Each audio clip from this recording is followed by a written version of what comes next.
पूरी श्रीमद् भागवत गीता में अगर आप देखेंगे तो भगवान श्री कृष्ण कह रहे हैं मैं आत्मा हूं, मैं शरीर नहीं, है ना। तो आप लोग कभी कभी कंफ्यूज हो जाते होंगे कि आत्मा और जीवन में फर्क क्या है।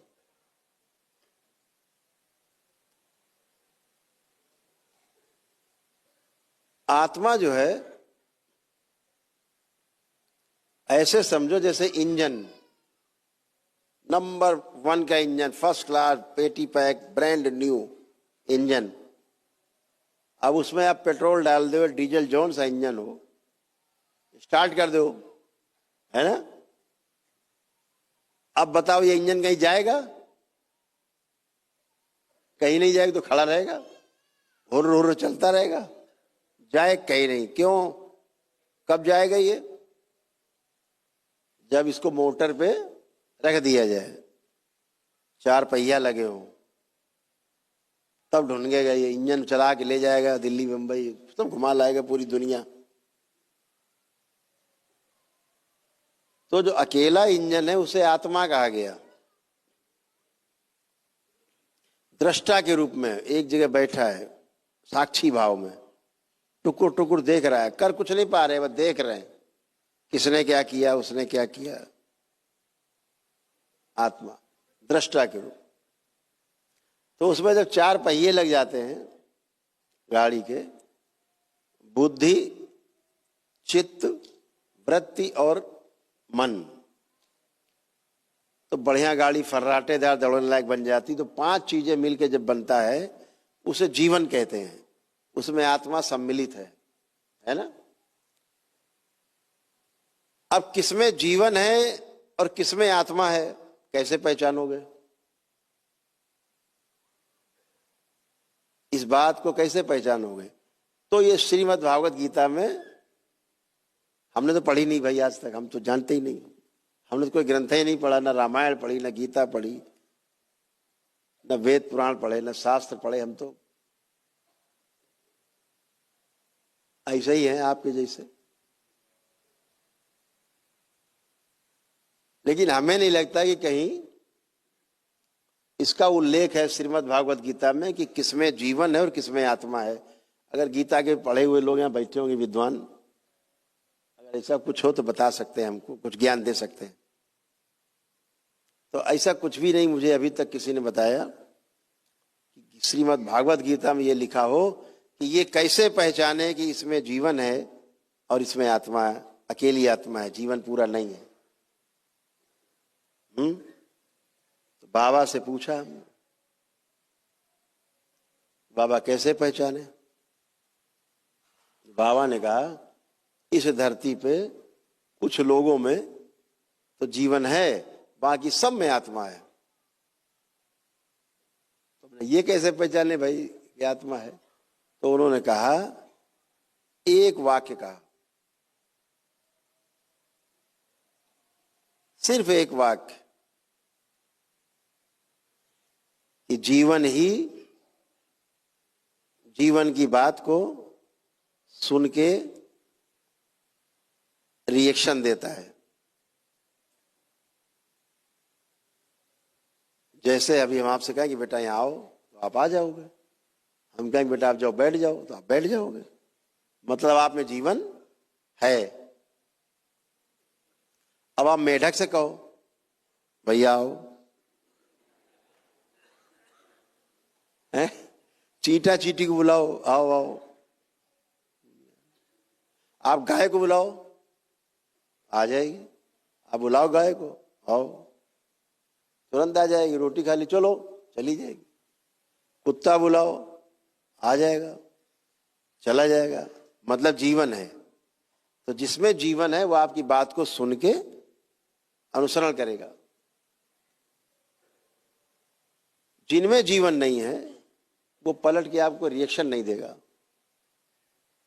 वो इंजन की तरह रखा है, हुर हुर कर रहा हो, नहीं जानता कुछ क्या बातें हो रही है। तो जीवन ही जीवन को पहचानता है। तो कुछ पशु हैं जिनमें जीवन है, कुछ पक्षी हैं जिनमें जीवन है, सब में नहीं होते। सभी पशुओं में जीवन नहीं है। तो क्या कमी हो गई? एक श्रेणी नीचे है, एक श्रेणी जो मनुष्य में जीवन है और मेढक में केवल आत्मा है, जीवन नहीं है। उस आत्मा के होने के कारण जो चार चीजें हैं,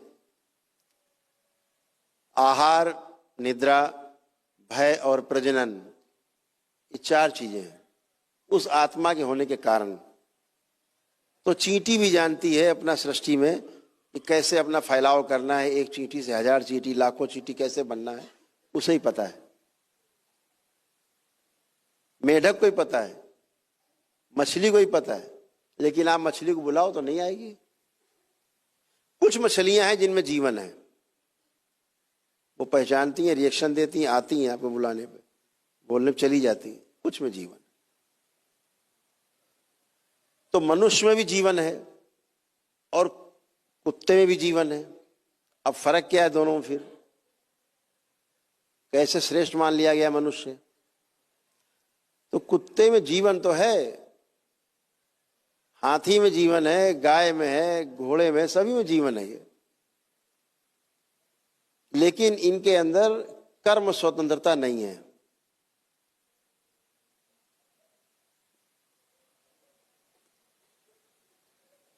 कर्म करने की स्वतंत्रता इनके अंदर नहीं है। इनकी लीक बनी हुई, इतना करना है इनको, इतने में सो जाना है, इतना ही काम करना, लिखा पढ़ी में उनके पास दिमाग में है। अब आप घर में रख के ट्रेंड करो तो अलग बात है, आपका ब्रेन अब काम कर रहा है आपका, तो आपको क्या फर्क है उसमें?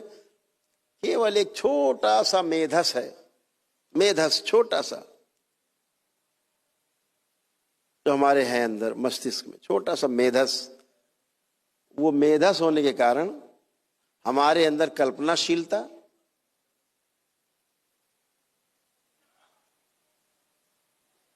और कर्म करने की स्वतंत्रता, दो चीजें उपलब्ध है, जिससे एक आदमी लाखों पेड़ लगा सकता है धरती पे और एक ही आदमी लाखों पेड़ काट सकता है। आंख बंद किया, कल्पना कर ली, ऐसे ऐसे घर बनाएंगे, उसमें ऐसे नीचे होगा, कमरा ऊपर होगा, किचन इधर होगा, इधर बाथरूम होगा, सब बन गया और कागज में खींच दिया। घर बना नहीं, लेकिन दिमाग बन गया घर उसके, ऐसा कलर लगाएंगे, ऐसा दरवाजा होगा, खिड़की होगा, ऐसा पलंग होगा, सब ये कल्पनाशीलता मनुष्य के पास है और कर्म करने की स्वतंत्रता है। ये केवल मेधस होने के कारण है, ये किसी जीव में नहीं है, केवल मनुष्य में है। इसीलिए मनुष्य सर्वश्रेष्ठ माना गया है। तो एक श्रेणी पीछे ध्यान रखना, इसलिए इनका आदर सम्मान जरूर करो। इन पशुओं का, इनकी हत्या नहीं करनी चाहिए। जो ये यज्ञ हिंसा करते हैं लोग, बकरे की बलि दे रहे हैं, वो जानता तुम हमें कहां ले जा रहे हो, समझ तो रहा है वो, लेकिन कल्पनाशीलता नहीं कर पा रहा कि कैसे क्या करें, बच्चे कैसे, दिमाग कैसे लगाएं। इधर चारा खिला रहे हैं, पीछे से गड़ासा मार दिया, धड़ से गर्दन अलग।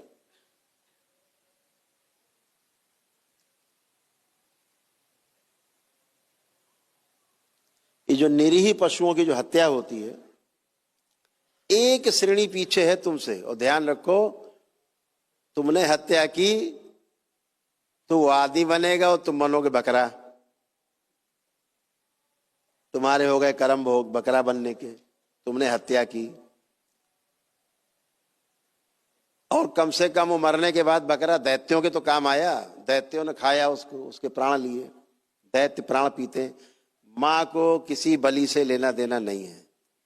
कोई ये कहता हो, बकवास करता हो कोई मूर्ख आदमी कि मां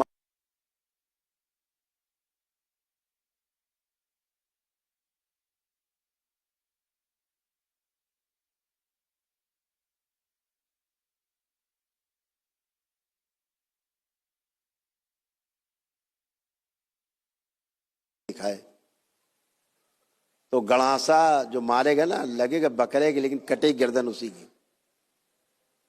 इन निरीह पशुओं की हमें सुरक्षा करनी है। एक है श्रेणी पीछे है, अगला जन्म केवल मेधस मिलना है उसको, मेधस, और आपकी तरह होगा। तो कर्म भोग का सिद्धांत लागू होता है, उसको काटने के लिए भी व्यवस्था है।